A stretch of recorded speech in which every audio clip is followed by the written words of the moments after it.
Hello everybody, this is Helen Sanderson, and in a moment I'll introduce Sylvia Crick to you as well.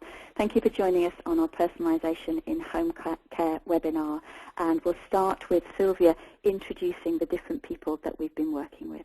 Sylvia. Hi everybody, I work for ARC Scotland, and we support a consortium of providers to build capacity around self-directed support across 4 local authority areas, including Dumfries and Galloway, funded by the Scottish Government. And we were delighted to be invited to be part of this piece of work, which is a partnership between Real Life Options Lowland Care, Lowburn Housing Association, Helen Sanderson Associates, and Dumfries and Galloway Council, and now ourselves. So we've been involved in the project leadership meetings which have happened, and in the training days for managers, and we're really keen to share the learning from this in due course as we start to see what impact this is having locally. But we were really delighted to be involved in this because it's been clear through the work we've been doing around self-directed support that the home care sector faces particular challenges in delivering truly personalised services. So that's who's been involved, and we're just at the fairly early stages of this piece of work, and I'm handing you back now to Helen. Thank you, Sylvia. So although the piece of work that we're talking about took place in Dumfries and Galloway, we've been exploring how to personalise home care with a range of organisations. So the purpose of this webinar is to share the thinking behind what we've been trying and learning, and then we're hoping to do a follow-up webinar in a few months' time, early in the new year, to share some of the real stories and examples that have come out of the work in Dumfries and Galloway. So the slide you can see at the moment is the principles that we were trying to embrace and adopt within home care. We wanted to know how close we could get to some of this. And the what you can see here is I can use my hours and budget flexibly, and I can choose what I'm supported with. So one of our challenges was people might get a half an hour visit, a 20-minute visit, or even a 15-minute visit. And it's how that can be used flexibly and how we can build that towards something that's called an individual service fund, which is where a provider is able to deliver a service really flexibly, exactly in the way that the person wants, where, who with, and when. So who we wanted to explore as well. How close can we get to people being able to choose who works with them and supports them? How close can we get to people choosing the when they get support, and the days of the week and times? How they're supported, and how can we really make sure that people are involved in all the decisions about their life and service. And people, obviously the where is that people are supported at home, but can we extend that as well? So you might be listening to this thinking, how on earth can you make that happen in home care? So I want to share with you some of what we've been trying and learning. So part of what we wanted to do is to explore how person-centered practices can be used to make the changes that I've just started to describe. So these are some of the ones that we've been using. We've been looking at one-page profiles for individuals and for staff as well. We haven't really got to communication charts and decision-making agreements yet, but we can really see the potential of that in home care. We've been using the donut to explore what are staff members' core responsibilities around supporting an individual and where can they use their creativity and judgment. The next illustration is a person-centered review, which we've introduced at every 6 months. Matching support takes us to the how can people choose who supports them, and we've done some thinking and practice around that as well. And learning logs, how can we keep learning about what we're doing, about the person, and use that to update the one-page profiles. And finally, working together for change. We did this within home care a couple of months ago, and that information came from the person-centered reviews, and we'll tell you a bit more about that in a few minutes. This is John. John is somebody who is supported in Scotland, and when we started to think about how we could personalise home care even further, we used John as an example to think this through.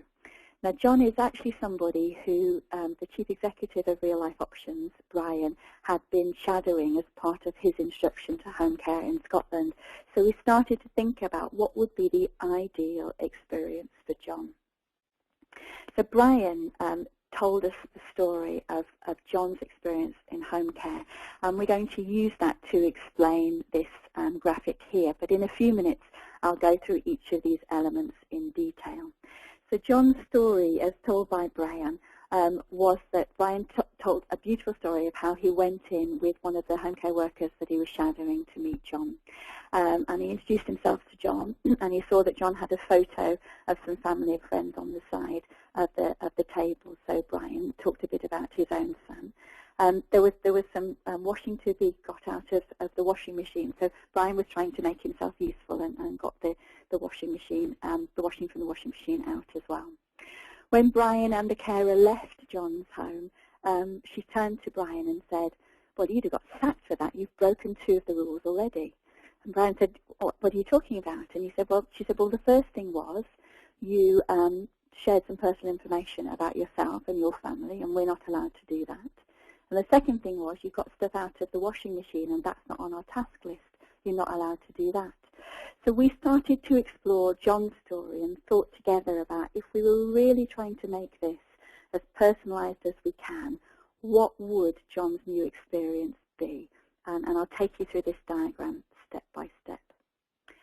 So what we imagined was, and we had a social worker with us in the room, so she helped us to understand what the actual process was, that at the assessment and referral stage, Jo, the social worker, would meet John in hospital. She would do the assessment of John, and she'd have a think about what kind of package would work best for John. Now, in our ideal situation, John's involved in the decision about the package, and an email is sent to Helen, the care coordinator, as part of the referral.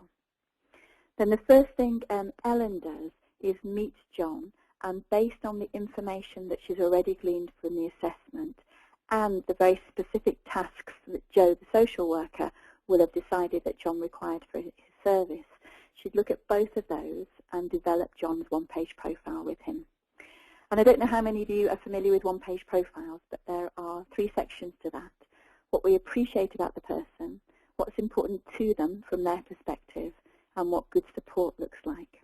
So we thought that was going to be really, really important information to understand about John as you're beginning to design and deliver John's service. The other thing there is it says core responsibilities.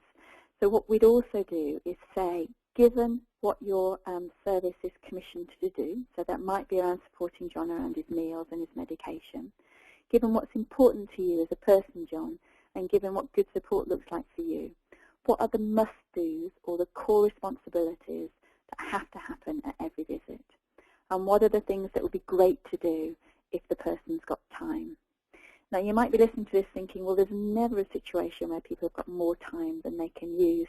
But I was talking to another home care organisation, and one of the non-executive directors, his mother is supported by the organisation. And he says that he can tell that the carers who are providing support to his mum do their work, and then they sit and read the newspaper, and he knows that this has been happening. And what we want to happen is that the carer goes in and they're really clear about what they must do, but they've also got a list of other things that if they have completed the things that they're commissioned to do, or the core responsibilities within the time that they've got, they also know what else they can be doing to support the person. And what this looks like in practice is for John, on the inside of the cupboard of his, where he keeps his mugs, there's a Polly Pocket. It's got John's one-page profile in it, and on the back of that, it's got what are your core responsibilities or must-dos on every visit for John, and where can you use your judgment? What are the good things to do if you've got time? So I'd like to introduce you to Hilda. Hilda was 92 in this photo, and this photo is taken of the 2 of us as I was learning about how home care could be different and learning about that with Hilda. And one of the things that we did with Hilda is to develop her one-page profile on the first day that we met her, the first day we were assessing what kind of support Hilda needed. And as you can see from this example, the list about what's important to Hilda includes her family and some of the important relationships.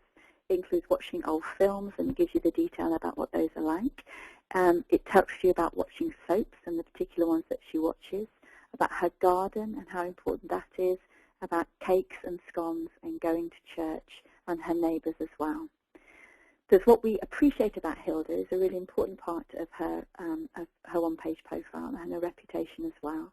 And then some really clear and specific information about how to support Hilda.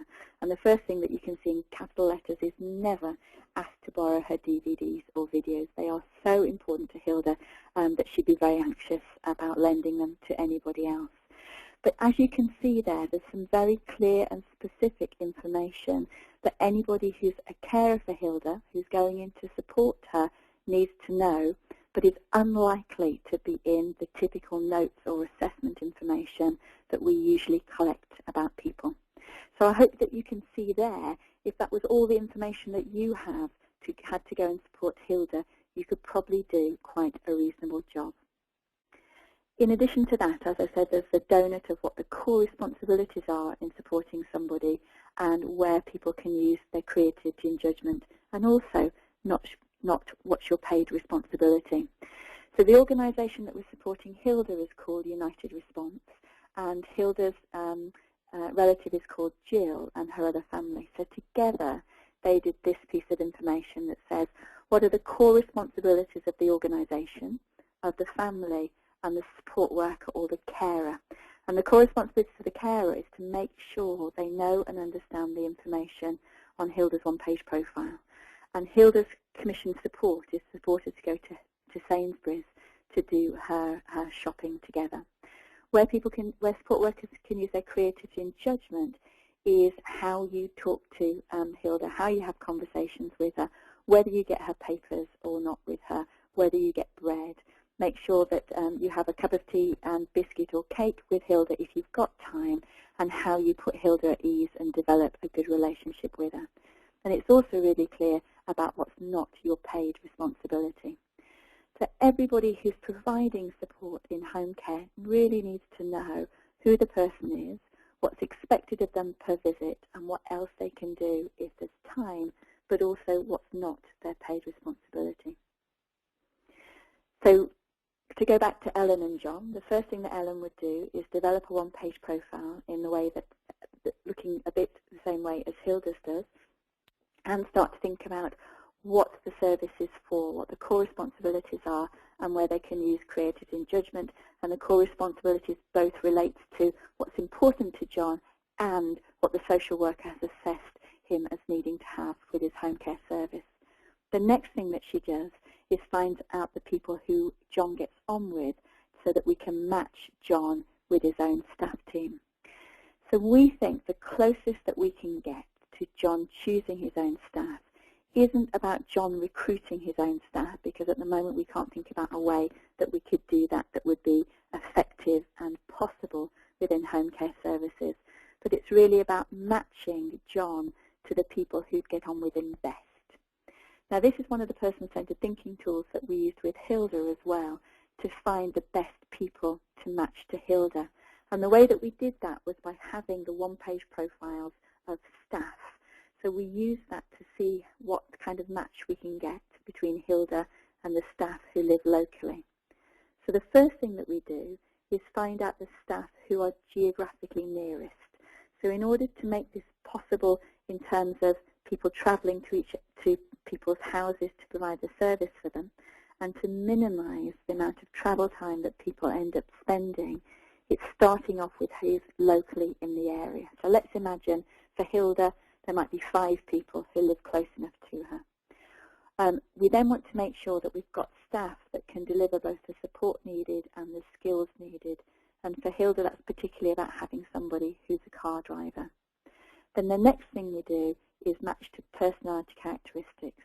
How close can we get to this being an older woman? And obviously we're paying attention to equal opportunities legislation, but it's, how close can we get to that? How close can we get to somebody who's outgoing without being loud, somebody who's naturally at ease with people, who's sensitive, who's confident and empathetic? So it may be out of the 5 potential people, there are 2 or 3 that are both geographically close, are car drivers, and fit some of the personality characteristics that Hilda wants. And then the next thing we do, in order to make a final decision about those 3 people, and Hilda only needed 2 members of staff to support her to cover the shifts. We were looking for 2 people who liked movies, and in particular old movies, and who enjoyed old-time music, particularly Vera Lynn, Susan Boyle, and Aled Jones, who you might not consider old-time, but singers from the 1940s and 50s. So of course we couldn't find a perfect match, but this gave us a way of getting as close to that as possible. How close can we get to be the best fit for people? And one of the things that we've heard from many, many people who receive home care services is having different staff turning up all the time, who you've never met before, or you may have only met once or twice, who you're having to share the same information with over and over again, is exactly the opposite of the kind of personalised service that we're talking about here. So Hilda was really clear that because she only needed a service for one afternoon a week, the organisation supporting her thought that could be delivered with just 2 members of staff. But that was different for John. John would need a full-time, a basic team of 5 or 6 people to provide John support on a regular basis, and then ideally 2 or 3 other people who could cover when the staff team were off or where they were taking holiday, which were people who John already knew. So the way that this happened was by looking at the one-page profiles of the different staff members. And what I've got here is a one-page profile from another organisation, Dimensions, and a staff member's one-page profile that, again, goes into the detail of family life, home life, what she likes to do with her friends, what good work looks like for her, listening to all kinds of music and having it really loud. And it's only if we've got the kind of hobbies and interests of staff on their one-page profile can we go anywhere near matching them and getting a good fit with the person as well. So let's imagine now that John has got a staff team of 4 or 5 people who are matched to him, and ideally Ellen would have been able to show him the one-page profiles of 7 or 8 people, and John might have been involved in that discussion. But to be really honest, that's still really early days for us. The most that we're able to achieve is matching people using their one-page profiles.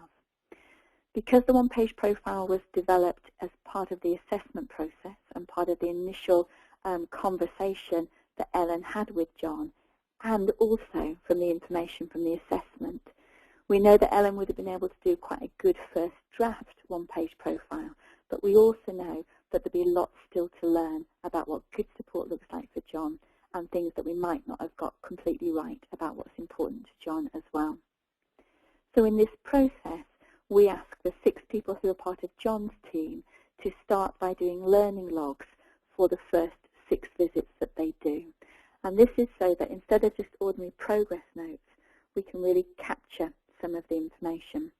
So the headings on a learning log are, at this time, who was there, what happened, what worked and what didn't work. So by capturing that information for the first 6 visits for each staff member, we will learn more information about what works for John and what doesn't work for John, which we can then use to update his one-page profile and, if necessary, update the donut or the service specification that says what are the core things that need to happen on each visit and where can people lose their creativity and judgment.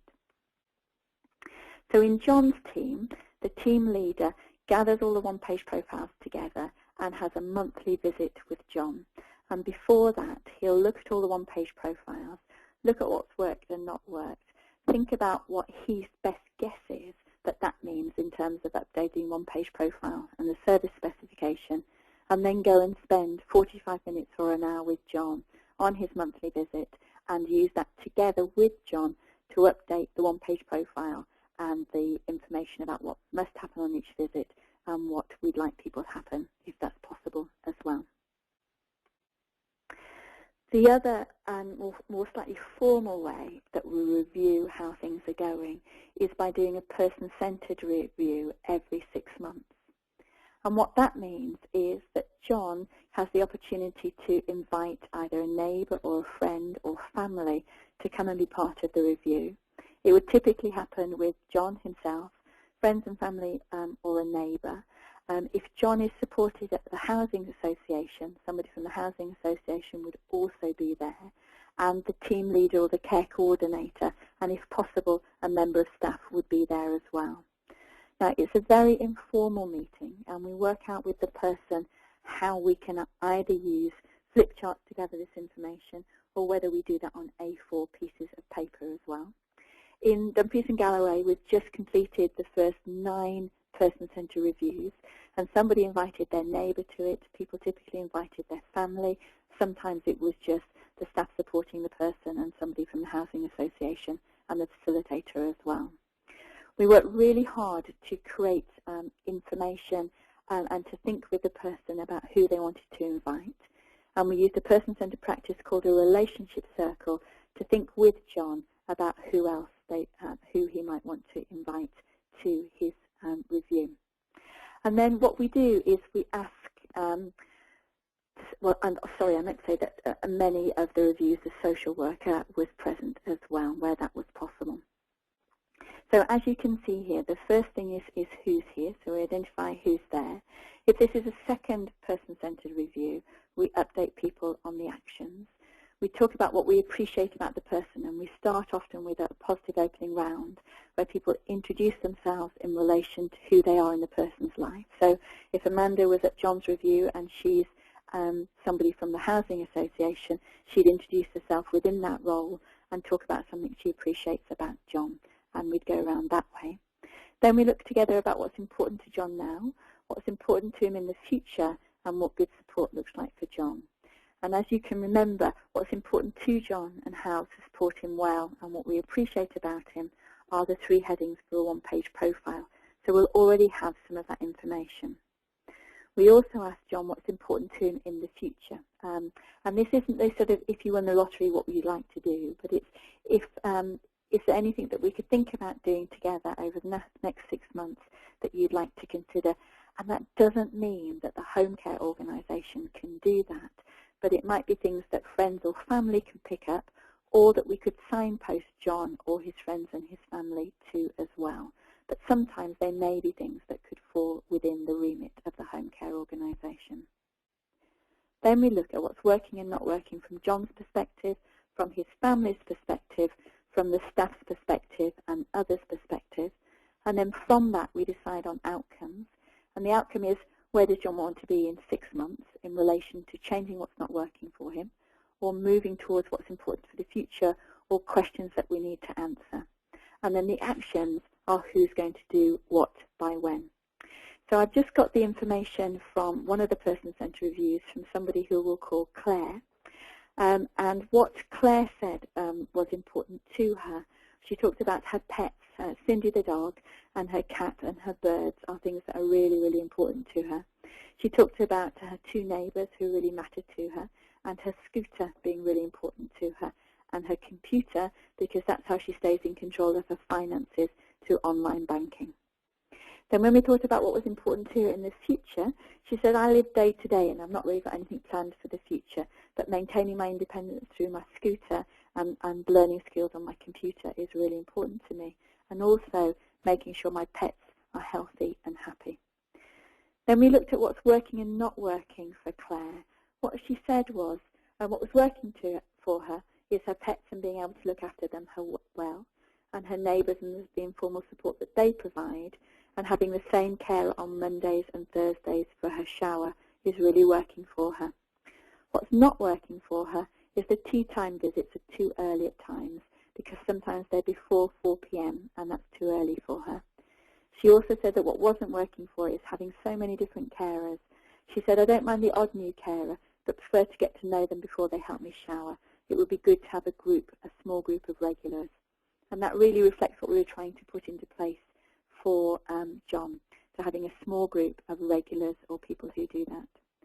She then said, what's not working for me are carers who see me as just as job and don't see me as a human, and carers that aren't ringing to let Claire know if they're going to be late. So then we looked at what was working and not working for the home care organisation as well, which was looking after animals and how she's keeping her independence. And they also said that what wasn't working from their perspective is putting in new carers for Marion and for Claire, who doesn't know her. And then what they did was built on what really good support looks like for Marion. So it's support with tea on or after 4 p.m. But this is the main meal for her day, and it's really important that that happens after 4 p.m. And then an action plan to start to look at making sure that carers phone if they're going to be late, but really seeing if we could get that regular group of carers for Claire to address what's not working for her. So that's an example of the kinds of information that we get through a person-centered review that's a bit more detailed than what we'd get from looking at the learning logs and updating the one-page profiles there as well. So that's the 6-month review, and the diagram on the left there is the relationship circle that we'd use to figure out with the person about who to invite, and then the tick and the cross are what's working and not working from different perspectives. And this is where we hoped to move towards individual service firms, which is towards people knowing what their allocation was, i.e. how much time they had, and thinking more creatively and flexibly about how that could be used. And for 3 people out of the 9 people that we did person-centered reviews for, that happened. So we got agreement from the social worker that the number of hours or the number of sessions that they had per month could be aggregated together to a number of hours, and that Helen and John could think together about how that could be used more flexibly. So one person decided that they didn't need the support at the weekend and would prefer to have more support in the week, and that's what they agreed and the social worker made happen as well. Another person wanted one shorter visit and then have another visit that was half an hour to an hour, enable her to go into the village and do her own shopping with the carer that wasn't possible in the 15-minute sessions. So we're starting to get some early examples about how a person-centered review can help us to move towards a more flexible and individualized service with the social worker's permission, so that has to be agreed and signed off, but using the same amount of time, so it's no different time, but using it in different and more flexible ways that really works for the individual, and the service can make it work together as well.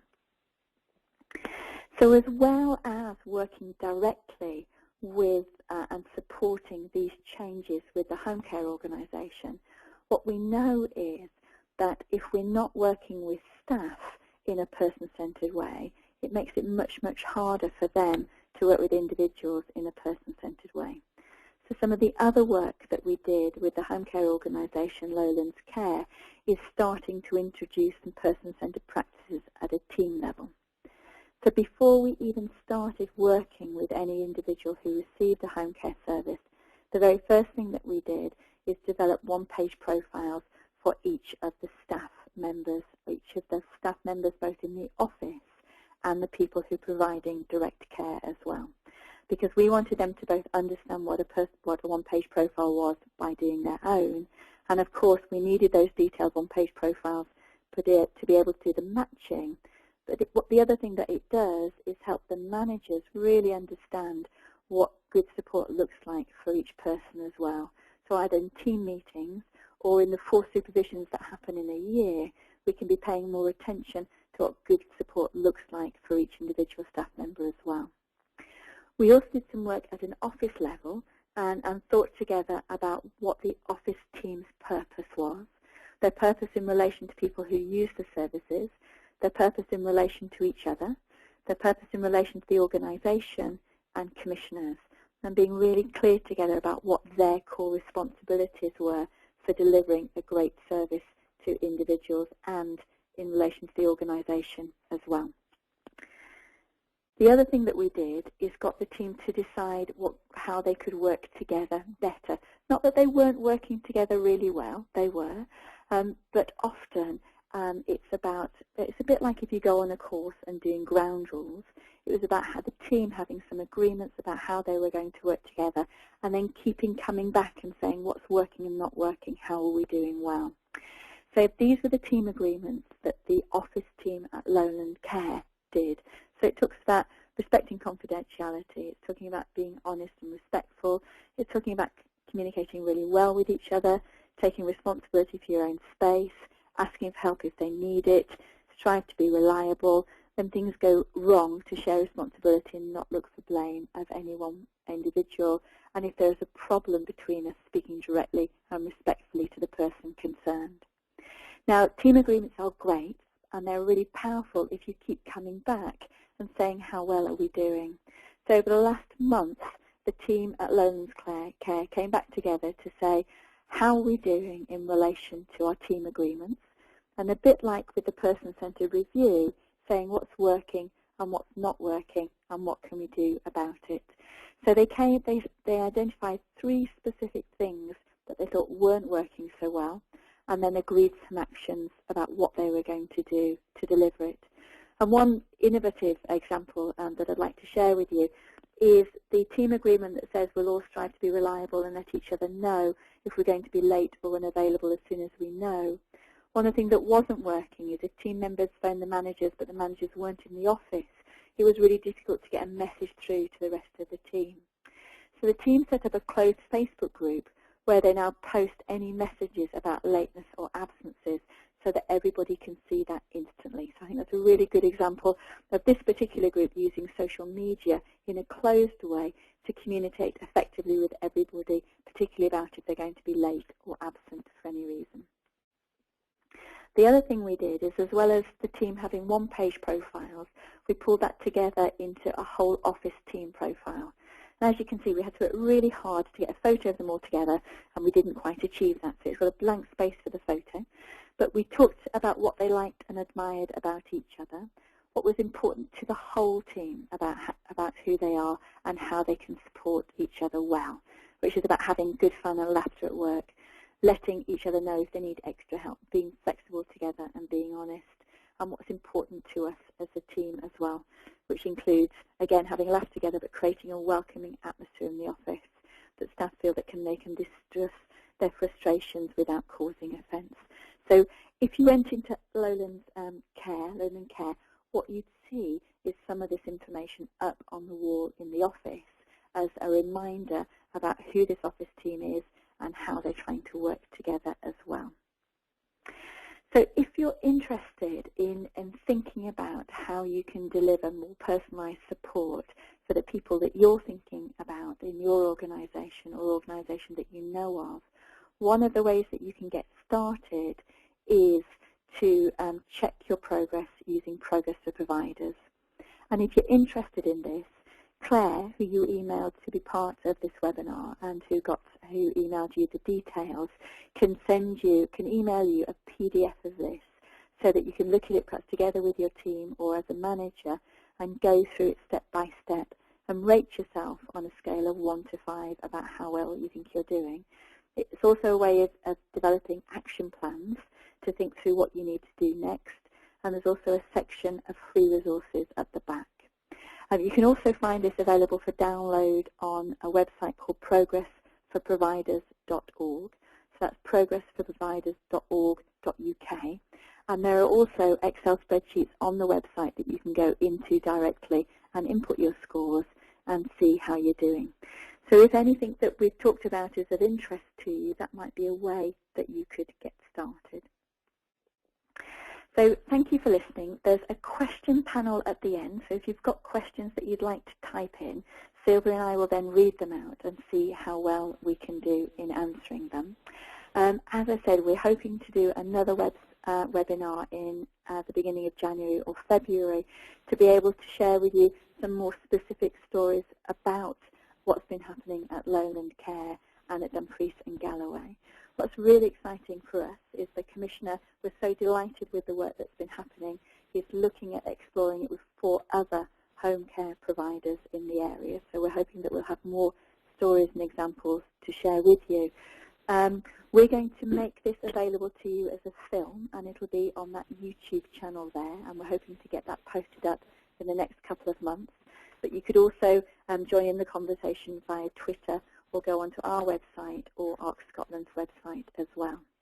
So if you've got any questions for Sylvia and I, if you could write those in the panel of questions, and then we'll look at how we can answer them here or getting back to you if it's not possible to do that immediately.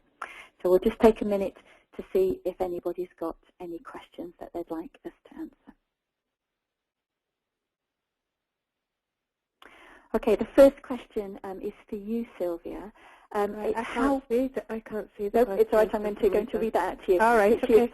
How common or how widespread do you think this is in Scotland at the moment? This personalising home care approach, yes. I would say probably not at all. I wouldn't like to say that, but I know of no specific other examples where people have really tried to make the service personalised in this kind of really systematic way. We only work in 8 out of the local authorities, so we could well be missing a whole lot of other information, but we have good links with organisations like Scottish Care, and certainly we've not come across anything that's been done in this real systematic way with staff training and the one-page profiles and the person-centred reviews. If there are examples, I apologise to those people who are doing the work, but not to my knowledge. Thank you. And the second question is, if you were going to get started and make and attempt any of these, where would be a good place to start? So I'll have a go at that one. I think one of them is what I've just mentioned, which is starting by progress providers. So you could take a snapshot of the whole of your service, what you're doing really well, and areas that you might like to improve or develop, and that will give you some clues about where to start. I think from the work that we did around working together for change and really listening to people who are receiving home care services, that some of the biggest frustrations are having to tell your story and give the same information again and again and again. So that would make me think that starting with a one-page profile for the individuals you're supporting and making sure that every carer who's involved in that person's life has access to it and is able to see it, so that they can have conversations with the person about what matters to them and they're not asking the same questions again. The biggest thing, and I appreciate this is much harder to change, is how close can you get to having a consistent group of carers providing a service for somebody, so it's not just random in relation to whoever's on the rota or the roster, but you can start to design rotas around that. And I know that's a really big challenge, but that's what some organisations are starting to explore now. And one of the things that Lowland Care wanted to do was to start with the person-centred review, because by doing that you can also generate enough information for a one-page profile, and it gives you areas to start on straight away. So a person-centred review is a good place to start as well. Helen, sorry, I was just going to ask you about the one-page profiles. When we were doing the training as part of this, we got given some additional information about the kind of helpful questions to ask to get information for the one-page profiles. Is that something that is easily accessible for people, or that we can send them as part of this? Because I do think that would be really helpful. Absolutely. So we've got one of the things that you might want to consider looking at is Think Cards, which is F-I-N-K, which is cards that have a range of questions to help you develop one-page profiles. So people find those useful, and they're available on the HSA Press website. But in relation to free resources, we launched an Animate a couple of weeks ago, which is about how to develop a one-page profile, particularly with people who don't use words to speak or don't use a lot of words to speak.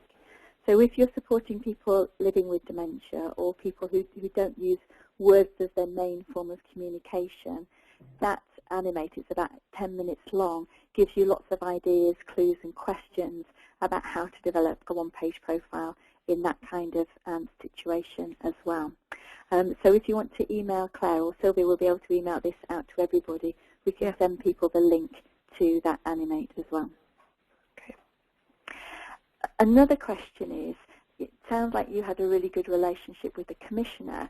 Can you do any of this without the Commissioner's involvement? So Sylvia, I don't know if you want to have a first go at that, and I could then try and answer it as well. Yes, I think you can. I think you can certainly get started. I mean, obviously it's been very, very positive that the Commissioner in D&G has been so both positive about the process, really looking for something innovative to happen, and also involved in the training and the leaders groups that we've had, so has been part of the process all along. But I would say to any provider, yes, you can absolutely get started with a lot of this, even if your commissioning team are not totally on board. So don't wait. Just get going and then continue to have conversations with them and let them see that you're beginning to make progress to becoming more and more personalised. And try and get them on board that way with share some stories, some examples of some of the good things that are happening. No, that's good advice. And actually, something that's worth mentioning is in terms of the preferred provider process and scheme that's happening in Dumfries and Galloway. Lowland Care last year were at number 16, and they've moved from 16 to second on the preferred providers list. And when I asked the Commissioner about it, he confirmed that was in direct relationship to the work that they've been doing around introducing one-page profiles, person-centered reviews, learning logs as well. So I hope from that you can see that if you're a home care provider, that it is a way of evidencing that you're developing a more person-centered and personalised approach, which can enable commissioners to see what you're doing in a different way, and perhaps even your rating on a preferred provider scheme might change, as it did with Lowland Care. I certainly know in the other areas that ARC Scotland works around the SDS project, that the commissioners are very positive and wanting to see innovative and creative thinking from providers. So, I think that I'm sure that commissioners in other local authority areas too would be really interested in this piece of work and looking to learn from it. Brilliant. And a question which looks like it might be the final question is, what does it cost? Now that's a really good question. So the challenge to us, and we were the organisation that was providing the support, was this couldn't be done with any more fundamental funding to the organisation. So we had to do it within existing resources, that there was no opportunity to employ more staff or increase their hours or anything like that. So the cost to Lowland Care was the backfill for taking staff out to do half a day session to support people to do their one-page profile. So that was the direct cost to Lowland Care. But what we were really trying to do is make it as close to the care coordinator has to do reviews, and they have to check how things are going with the person. And what we've tried to do is introduce person-centered practices there that sometimes might take a little bit more time, but certainly means that you're having to deal with less complaints and less issues further down the line, because we've paid more attention to what matters to people, that we keep reviewing it and making sure it makes sense. And Sylvia, I know that you've had conversations with the partner organisations, particularly the Housing Association and social workers, and just how positive they've been about this as well. Is there anything you want to add to that? No, just to echo that, really, I'm still in the process of interviewing as many people as I can from the partner organisations, some of the people who've been leading on the project, but also some of the frontline staff who were present at the person-centred reviews. And certainly today, a lot of positivity around the person-centred reviews, around developing the one-page profiles, lots of learning being going on within organisations already, and we're still at a very early stage. So we hope come sort of February, March next year, we'll have a lot more both useful learning, but some really positive stories to share. But yes, certainly mostly, no, I wouldn't say that there are some issues around in terms of the time it takes, etc. But definitely people feeling that this is absolutely the way to go. Brilliant. And just some final comments, really. Doing this work made us relook at the job description for the people providing the direct support, the carers. So if you're interested in seeing a copy of that, please email me or Claire and we'll email that to you. And fundamentally, we rewrote it in the spirit of the donut. So what are the core responsibilities for this role, and where can people use their creativity and judgment? What are the core responsibilities to the people you're supporting, and core responsibilities to your team and organisation? So if you'd like to see how that's evolving, please email us. The other huge thing is that the pile of policies and procedures that care workers were expected to know and put into place was bigger than a really significantly sized black lever arch. And I understand that this is shared in induction and people are expected to sign that they've seen it. So So one of the tasks that I took away is to go from the 300 pages of procedures and see if I could simplify it and slim it down to exactly what does each care worker need to know. So we took each procedure and put it into what's the content of this, what must you do, what mustn't you do, and what would you need to go back to your care coordinator to check out. And we put this into a handbook, and at the front of the handbook it introduces the person-centered practices that we've introduced you to today, how they're used within the service, meet the team, and then goes through the procedures and what they mean. So we went from over 300 pages of information and really got it slimmed down. I think it's actually, the policy and procedure bit is only 36 small pages, and there's some person-centered information as well. So that's gone to print now, but again, if you'd like to see a PDF copy of what that looks like, please email me or Claire, and we'll email that over to you so you could see that as well. So we can help you on the next step of your journey, either with sending you progress providers or the job description or the handbook I've just mentioned, and we can send the film out to everybody. This webinar here will be produced as an audio and being able to see the slides as well. So if you want to share this with any of your colleagues or look at it again, obviously it's really easy for you to do. So thank you ever so much for being part of this webinar today. We really appreciate you staying with us and the questions that you asked. And just Sylvia, any final thoughts from you? No, just to repeat the fact that we hope to either repeat a webinar or maybe even do an open session, a workshop type thing in the new year, where we will be sharing a lot more of the learning from this. So if people are interested in that, again, just let us know via Claire, and we'll make sure that when we do something, whether it's a webinar or a workshop, we'll get back in touch, and then you can sign up for it if you're still interested. Lovely. So thank you very much for your time, and we hope that we get to see you again in the new year. Thank you. Yeah, bye-bye. Thank you. Bye.